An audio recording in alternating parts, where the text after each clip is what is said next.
nos últimos dias sobrevirão tempos terríveis. Os homens amarão a si mesmos. Quer dizer, amar a si, irmãos, não edifica. Serão ainda mais gananciosos. Nós vimos há pouco sobre a ganância, mas agora nos tempos finais serão ainda mais gananciosos. Serão arrogantes, serão presunçosos, serão blasfemos, desrespeitosos aos pais, ingratos. Irmãos, a ingratidão está já correndo à solta aqui, né? Na nossa geração. Ímpios, sem amor, sem afeição, não parece nem homem mais, né? Incapazes de perdoar, caluniadores, sem domínio próprio, cruéis, inimigos do bem, traidores, inconsequentes.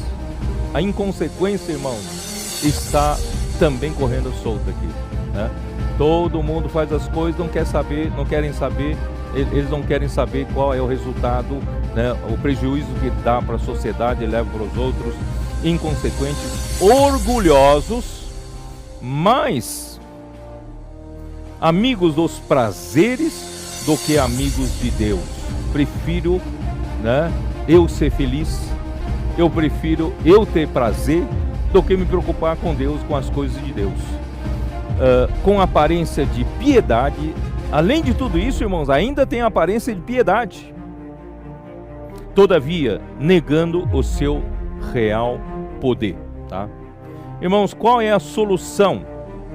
Mateus 16, voltando para Mateus 16, qual é a solução?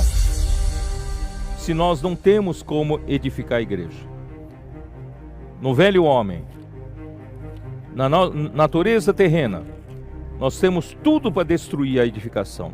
Não temos como edificar, né? Versículo de 21 a 23.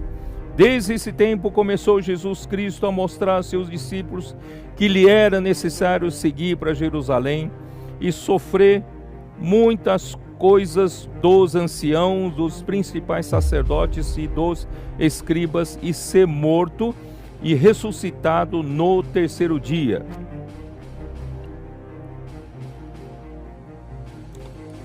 E Pedro, chamando-o à parte, começou a reprová-lo, dizendo: tem compaixão de si, Senhor, isso de modo algum te acontecerá. Mas Jesus, voltando-se, disse a Pedro: arreda, Satanás, tu és para mim pedra de tropeço, porque não cogitas das coisas de Deus, e sim das dos homens. Irmãos, a única solução para esse problema do velho homem, para esse problema que nós herdamos na queda do homem, a natureza terrena, não temos nenhuma virtude capaz de ajudar ou favorecer a edificação da igreja. Então, irmãos, só nos resta uma única coisa: é a cruz. A cruz e a morte, né? A cruz é a solução para a natureza do pecado.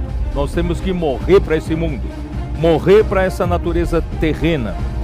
Então a cruz não somente solucionou os problemas com os pecados cometidos, mas também a cruz trata com a natureza satânica injetada na carne do homem, lá no jardim do Éden, na queda do homem.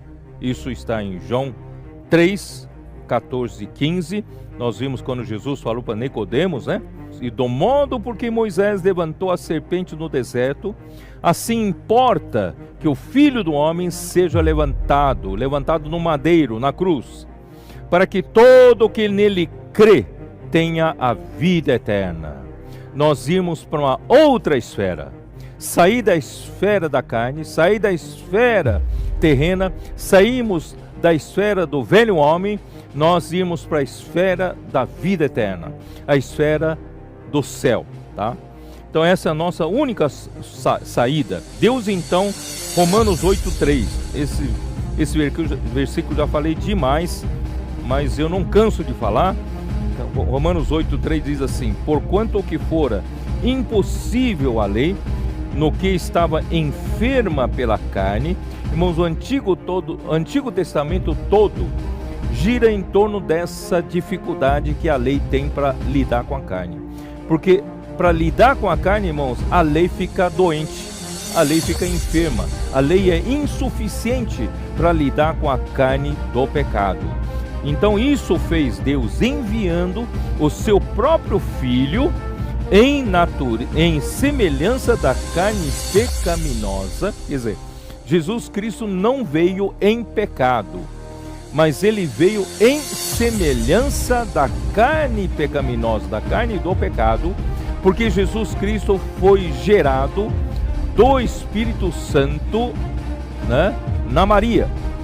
Jesus Cristo é o único que foi nascido de mulher. Não teve participação do homem, portanto, Jesus Cristo não nasceu em pecado. Ele, através da Maria, ele tomou a semelhança da carne pecaminosa e no tocante ao pecado. E com efeito condenou Deus na carne o pecado. Deus, então, usou a semelhança da carne do pecado de Jesus e levou o pecado, né? Condenou Deus na carne o pecado, como se fosse uma ratoeira que atraiu o rato para dentro e levou para a morte, levou para a cruz. Então, graças a Deus, irmãos, por causa disso, a nossa carne, irmão, foi crucificada com Cristo e com ela o pecado. Então, esta é a solução que Deus achou. Por isso, em Romanos capítulo 6, versículo 6 diz assim, né? Ou vamos ler desde o versículo 4. Fomos, pois, sepultados com ele na morte pelo batismo, para que, como Cristo foi ressuscitado dentre os mortos pela glória do Pai, assim também andemos nós em novidade de vida.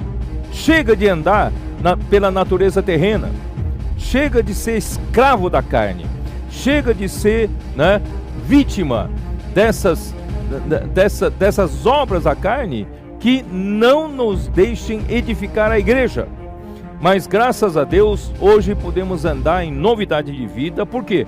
Porque se formos unidos com ele na semelhança da sua morte, certamente o seremos também na semelhança da sua ressurreição. Sabendo isto, que foi crucificado com ele o nosso velho homem, para que o corpo do pecado seja destruído, né? E não sirvamos o pecado como escravos. Nós saímos então dessa esfera da carne, dessa esfera do velho homem, porque o nosso velho homem também morreu na cruz, juntamente com Cristo. Essa é a solução que Deus achou para nos tornar, irmãos, úteis para a edificação. Graças a Deus.